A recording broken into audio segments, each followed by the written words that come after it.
Sumuoto nga nagkakami jud. Weeks turns into months sa among relasyon ni Maggie.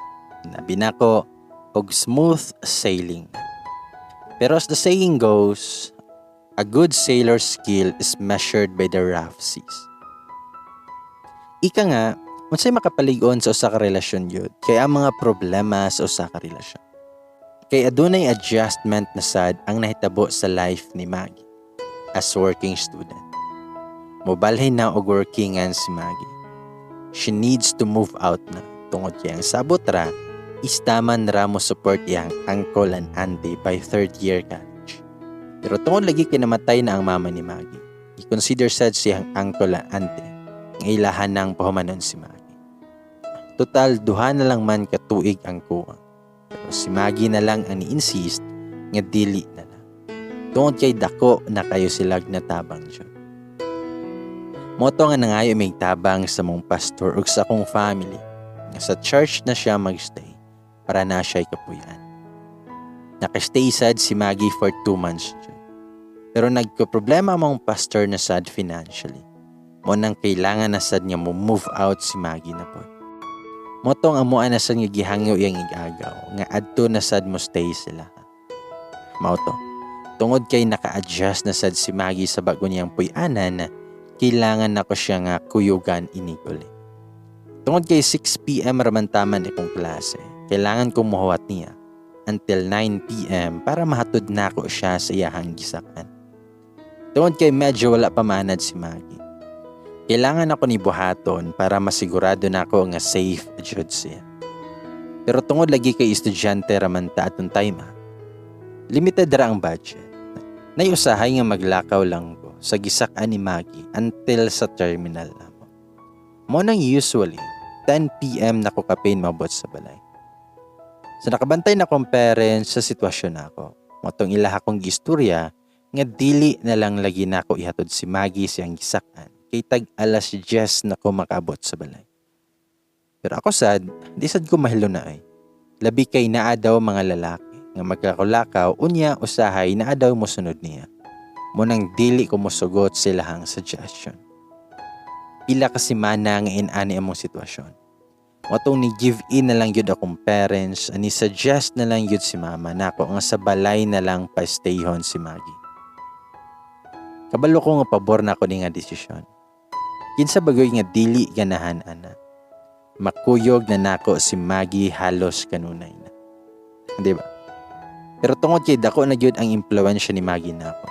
Ako na sad nga gi-start og consider akong parents ani nga desisyon. Mo nang miingon ko ni mama nga unya naman, kung saan man ang opinion sa mga tao. Si Papa kay pastora ba? Okay ra ba ni? Kamo, kaya ba ninyong opinion sa mga tao na mo? Di man na malikayan ma. Labi kay uyab na yun nako si Maggie. I have nothing against couples nga live-in. I have nothing but respect to them. Pero napart man gud ko sa pamilya nga naay dakog role sa among simbahan. My father is an associate pastor and ako mama is praise and worship leader and Sunday school teacher sa mong church. Mo nang medyo mas spotlight yun among sitwasyon ni Maggie.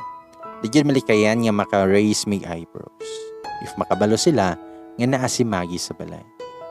Pero maingon ra jud kong parents labi ni si Papa na kini among gibuhat na para sa dininyo yung duha ni Maggie. Daghan na kay tawo giduulan pero lisod yun. Total, di man ni first option ni atong gibuhat, pero last resort naman ni. Motong tungod sa sitwasyon na mo ni Maggie, feel na ako nga medyo na-restore na sa gamay akong relasyon sa akong parents. Hinahinin na ako na feel nga may suporta yun sila na ako og bali. Ang ilan na dyan yung gipaliwala ang opinion sa mga tao para lang yun na mo ni Maggie. Motong para dili yun ma-disappoint akong family sa pagtabang nila namo. We made a promise to ourselves nga we will not engage in any activities nga maka-jeopardize sa among pag-eskwela. Labi na kay naapa ko'y personal journey nga i-fulfill sa pag-rebuild sa akong kaugalingon. In short, di gud mi mo engage ni Maggie sa PMs. Hangtod, di mi maminyo. Kabalo na mo ana, pero di mi balaan na. Wala po ni namo buhata to defend our live-in status. We less scared sa opinions of What we valued more is our commitment namo sa mong parents and of course the Lord. Again, wala mi mga linis. Dili sad mi mga balaan nga tao.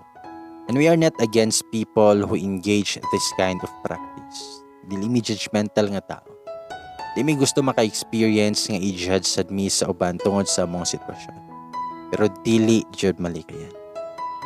Pero we just made an initiative yun to take our journey this way. I believe nga every journey is unique and I respect every journey yun. Regardless, pero we just talk this journey ni Maggie. Kinaa siya mga manghod na suportahan pa. Ako, kailangan pa jud ko nga mo-graduate para lang jud ma-rebuild jud na ako akong life nga mo'y akong mission years ago. Moto makadungog mi usahay nga live-in mi nga mabuntis daw si Maggie og sayo. Dili daw ko human og eskwela si Maggie. Pero never mi nga nidepensa ni Maggie. Mas ako pa'y kusog mo ria kay medyo unfair kaayo sa iyang part. Kay di man desisyon ni Maggie nga mo ipon yun ako. Pero saling man jud ko sa Ginoo. Pero si Maggie ray kanunay mo rimay nako nga Kenji. Ayaw kabalakan ako eh. As long as kabalo si Lord sa kamatuoran. O jud tay angay ikabalaka. Mo nang mo graduate jud tagdungan Kenji ha. Makahilak na lang gug ko usahay yun. Basta iyahan nang ibalik-balik kung ingon ako. Labi na if makadungog ko or makafeel ko ingani. Kay lagi, initon man jud ko ulo. And anything a bad thing ang itcha sa akong mga loved ones, masakit yun na. Matik na. Makaulbo jud nagkaspa na ako. Motong para mas maprotektahan jud namo ang usag-usa. Giset og rules lang mama og papa nga di mi pwede magtapo og kwarto. Nya para mas malinawon sa dangunahuna ni Maggie, gikuha na mo ni papa ang mga manghod ni Maggie sa bukid kay tamingan sad nga gibiyaan sad silang papa. Mans pagkahuman og lubong ni ante. Sa 5 ka manghod ni Maggie og isa kay agaw, ang 4 na agapuyo sa balay. Si Macy, si Emmy og si Jill. Mo ni mga manghod ni Maggie nga nakapuyo sa balay up until now. Meanwhile si Christine, igagaw ni Maggie, sa moagya pon siya ni stay until now. Kaya ni-decide po silang Papa Neil o Mama Jean nga sila'y mo pa eskwela nilang Macy, Emmy, and Jill. Well, ang duha ka kamanghura ni Maggie nga si Rod o si Vince, tuwa na mo giduol sa orphanage kay di pa man gyud kaya sa budget nga mapa-eskwela sila. Pero pinaagit sa tabang ni Papa, napahiluna arjud tawon ang duha ka manghod nga laki ni Maggie sa orphanage. Dayon, this is it. 2017 na yun. Mao na yun ning tuiga nga mo graduate namin ni Maggie. Nami kiso feeling nga mo paso namin. Pero di pa sa altar ha. Sa ale padulong sa mong dugay nga gidamgo nga diploma sa. Para niya, this graduation means a step closer para makatabang sa mga manghod. For me sad, dili na lang para nako akong pag-graduate.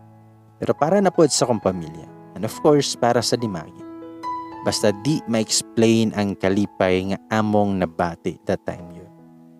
Pero kuning tuiga sad, 2017, mosod ning tuiga nga hapit mi magbuwa. Umay is real yudiay. We are in 2nd year sa mong relasyon. Umay is real yudiay. We are on our 2nd year sa among relasyon. Usahay itong lagi kay sige na may kuig sa eskwelahan, simbahan o labi na sa balay. Mo nang nakabati na siguro mig sumokong sa Tagalog pa. Umay. Mura na mig minyo without that. Kabalo na mi sa strength o weakness o sagusa. Medyo familiar na mi sa sagusa. Ang tinuod yun ng saying nga familiarity breeds contempt. We became tired. And for us, it was the beginning of the end. Kaya na usa ka babae nga nakaila na ako nga sa mo arasad nga summer camp pag 2017. This girl, she's way younger than me. Di ko maigon nga na-fall ko niya, pero I felt I wanted something new. Someone new to be exact. This was the time nga I became a sneaky bastard. Kaya ako nagud nagamit ako ang defense mechanism in another level na yan. I allowed Maggie to get close to her. I wanted them to be both friends para mas mais akong konsensya.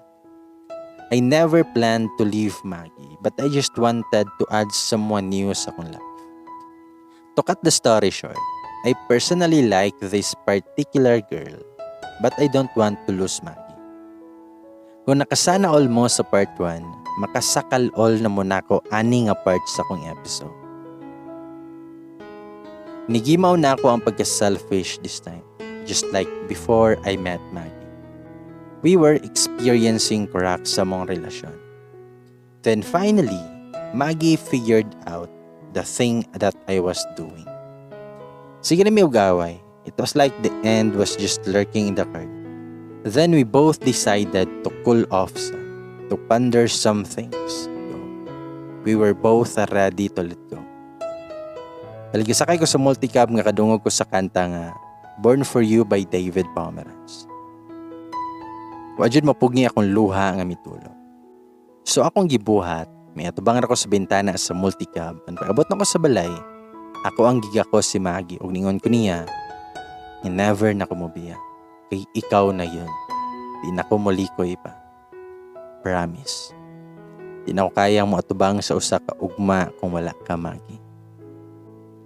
Kay that time, while nagsakay ko sa multicab, while namin ako sa Born for You, all I did was imagine a life without Maggie. I tried to imagine a future with this girl that I recently met, and what it did was just made me realize nga sayop jud ko. Di na ko kaya mawala si Maggie Dainas. The 2 days nga call off made me realize nga I can't face my future if wala si Maggie ato. All it did kay made me realize nga all I did was wrong. Sumoto na nga yung pasaylo ni Maggie siya. Sina, kanang no turning back nga pa Maggie. Looking back ani nga incident, I think this episode just made us stronger ni Maggie. It made me realize nga dili gyud maayo nga magpaka-selfish o sa relasyon. Don't get me wrong. Nausab na jud ko. Pero dili jud pasabot kung mausab na ang usa ka tao. Perpekto na jud all throughout the journey.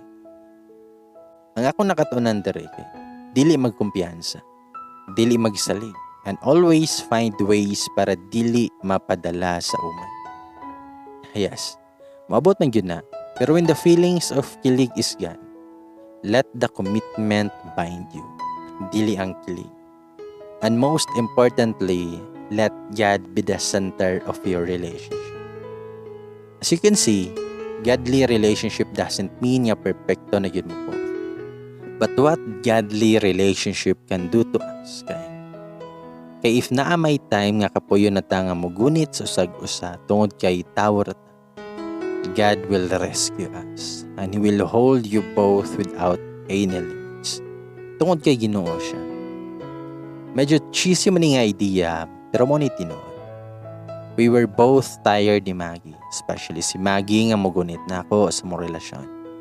Pero when I heard that song of Born for You, I know dili siya coincidence. I know that was the act of God to save our relationship. Looking back to that, in all fairness, wala jud nagkakami ni girl. No interactions, no body contacts, chat lang, explore lang kumbaga.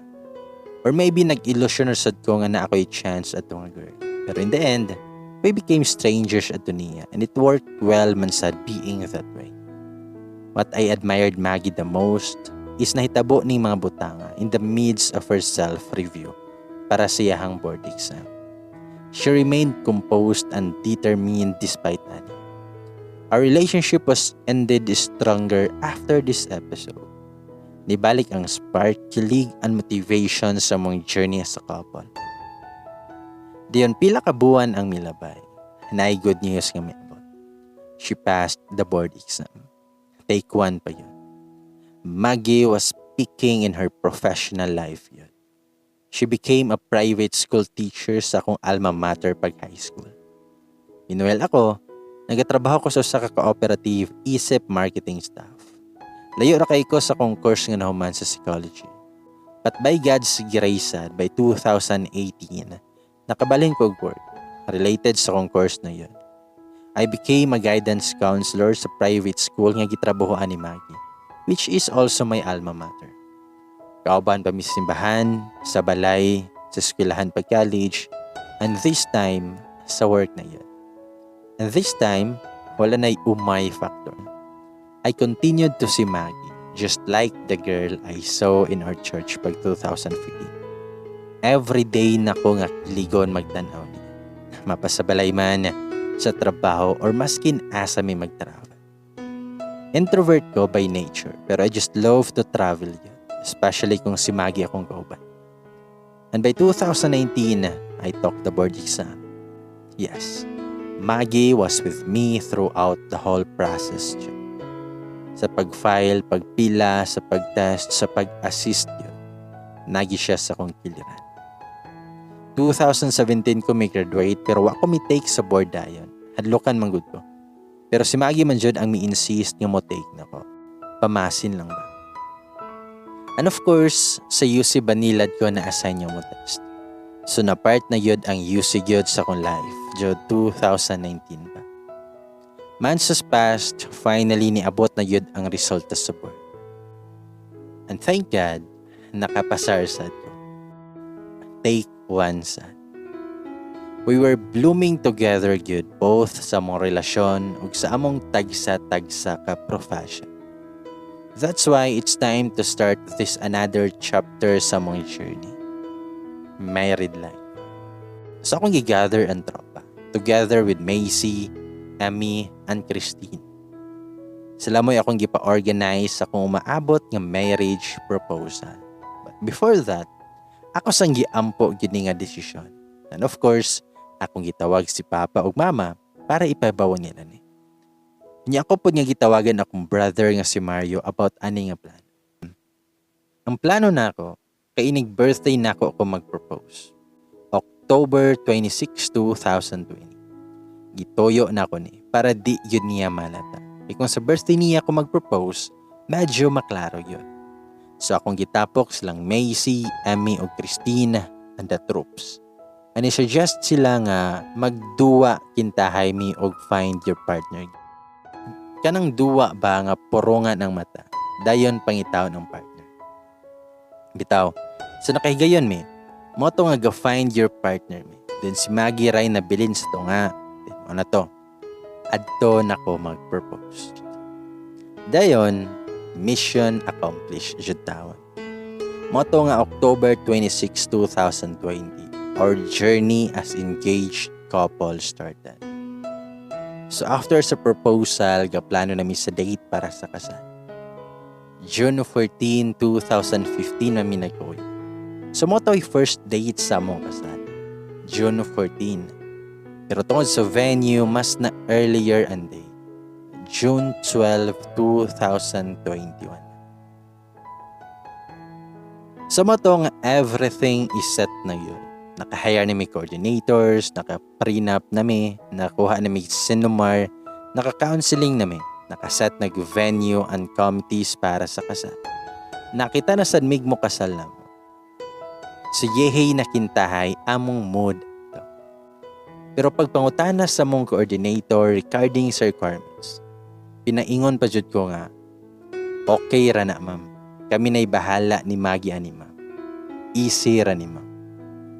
But that easy part was not that easy at all. 1 month na lang ang nabilin, kasalan na mo. So amo nang gipasa ang requirements sa akong LGU. Pero na-deny me. Tungod kay, na COVID ang final nga mo perma. Si Maggie sad akong gipaatubang kay abira na kog easy ra. Then kinilaging introvert pud ta, mahadlok ta mo atubang. Motong pagawas niya sa munisipyo gahilak na si Maggie. Pinaingon nga, Kenji, i-postpone na lang daw nato atong kasal kay di na daw mapas atong requirements kay na COVID ang last nga mo pirma. Nya ako sad, migimaw ang pagka-bad boy. Pinareact dayon nga. Di ni mahimo Maggie. Di ni mahimo Maggie og i-postpone. Nakaset na tanan. Sumusulod ang takaw dadto balik para ipakita na ako ang pagka-bad boy. Pero tungod kay graduate na kintahay ko sa psychology, kailangan na ako i-control ako ang tempo. So akong gibuhat, naniud to sa amin. Ga-rehearse kintahay ko. Then akong gipahupa akong emotion. Di pwedeng emotion akong ipairal. Labi na kay ako maoy manginahanglan ani. Sa moto ang misulod ko, suko-suko kintahay ginagmay kinaunan. Para ipakita sa nako ba nga gusto nako makasal asa po. Pero wa yun sila'y mahimo yun tungod kay lagi pandemic ron. Di masad pwede balion ang protocols para makater lang mi. Unfair masad no. Pero gatuo magmuuli radayon ng iniyuhang journeyman. Dili oy. Kung naari makapugong sa kasal namo ni Maggie, Ginoo ra dya. I mean that. So akong gibuhat, mihila ko silang atubangan. Yes oy. Kining bad boy ninyo nga journeyman andam buhaton ta na makasalang. Balag magpakauwaw kog hilak silang atubangan. Pero wako gadrama ning time ha. Mihilak na yun kog tinod ani kay daghang flashbacks na ako nakita ani. Sa moto, nga tungod adtong award-winning performance na ako, ang ilang gibuhat, ilahan na lang ming gi-refer sa LGU ni Maggie. Ilang gitawagan ng LGU nilang Maggie nga sila na lang ang mapirmas requirements. Sa moto, nga pag-ugmadayon, may uli mi sayutang natawhan ni Maggie. Layo dyan hinoon kaay sa syudad yun. 80 kilometers to be exact. Pero bahala na, basta makasalang mi.